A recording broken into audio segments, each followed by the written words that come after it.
नमस्कार दोस्तों। आप आशा करता हूं कि आप सभी स्वस्थ होंगे, अच्छे होंगे और अपने लोगों का ख्याल रख रहे होंगे। भाइयों बहनों, आज मैं आपके सामने हमारे देश का एक राज्य जो कि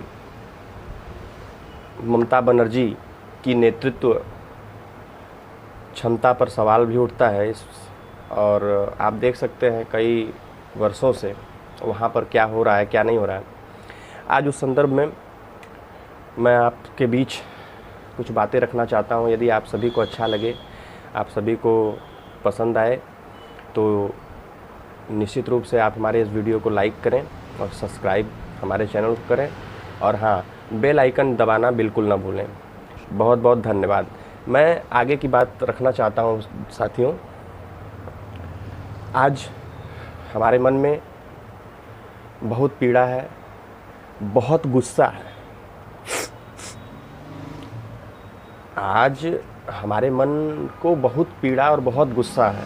भाइयों बहनों, वो बंगाल जो कभी भारत की सांस्कृतिक राजधानी हुआ करता था, जहां रविन्द्रनाथ टैगोर जी, नेता जी सुभाष चंद्र बोस जी, पंडित श्यामा प्रसाद मुखर्जी जी जैसे महापुरुषों ने जन्म लिया, आज उसी बंगाल की आत्मा तड़प रही है, कराह रही है। क्यों? क्योंकि ममता बनर्जी अपने तुष्टीकरण की राजनीति में उस पवित्र भूमि को हिंसा और अराजकता और भय का गढ़ बना दिया है। आज बंगाल में हिंदू सुरक्षित नहीं हैं, माताएं बेटियां सुरक्षित नहीं हैं और लोकतंत्र तो जैसे कोमा में चला गया है। हमारा लोकतंत्र जैसे लगता है कि कोमा में चला गया है।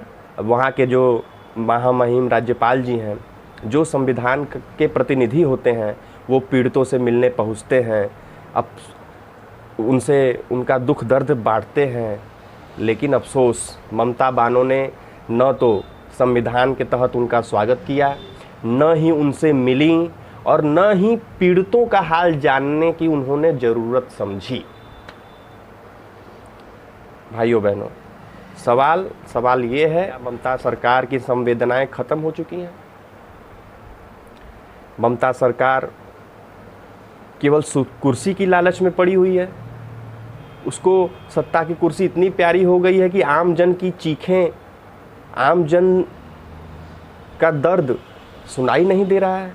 साथियों, बंगाल की धरती आज एक नई आज़ादी की पुकार कर रही है। ममता बानो की तानाशाही से आज़ादी, हमें उस बंगाल को वापस लाना है जो विकास, संस्कृति और भाईचारे की मिसाल हुआ करता था। मैं पूछना चाहता हूं, और मैं क्या, हमारा पूरा भारत पूछना चाहता है कि जब बंगाल जल रहा था तब ममता बानो कहाँ थी? आज ज़रूरत है हम सब को एक स्वर में आवाज़ उठा और कहने की बंगाल को बचाना है, ममता बानो को हटाना है। वहाँ राष्ट्रपति शासन लग जाए, वहाँ राष्ट्रपति जी का जब शासन लग जाएगा तो थोड़ा सा चीज़ों में सुधार होना शुरू होगा और धीरे धीरे बिल्कुल बंगाल बदल जाएगा। दोस्तों, कोई बड़ी बात नहीं है। जो नरेंद्र मोदी जी 500 सालों के विवाद को, राम मंदिर जैसे विवाद को हल कर सकते हैं, जो नरेंद्र मोदी वर्षों की कष्टदायक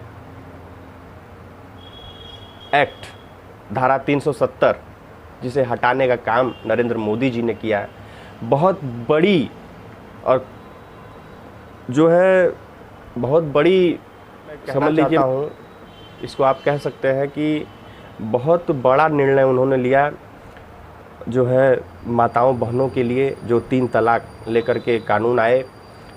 तो उसी प्रकार भाइयों बहनों, हमारा बंगाल भी एक न एक दिन, आज नहीं तो कल, ज़रूर सुधरेगा।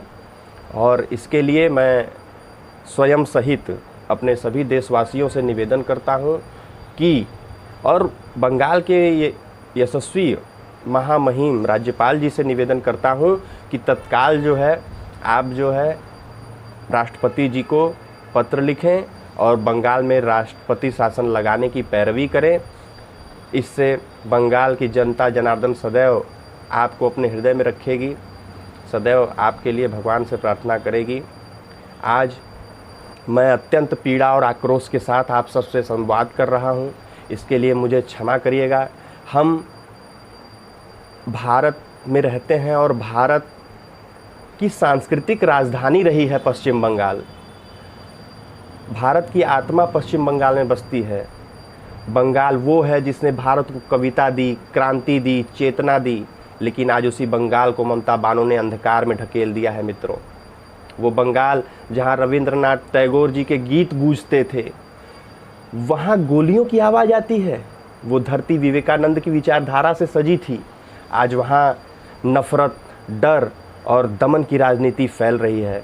और इस कारण मैं आप सभी से निवेदन करना चाहता हूं कि ममता बानो की तुष्टीकरण की नीति, जो सिर्फ वोट बैंक को खुश करने के लिए पूरे प्रदेश को आग में झोंक रही है, ऐसे भाइयों बहनों, आज बंगाल में हिंदू सुरक्षित नहीं हैं, महिलाएं डरी हुई हैं, लोकतंत्र की हत्या खुलेआम हो रही है।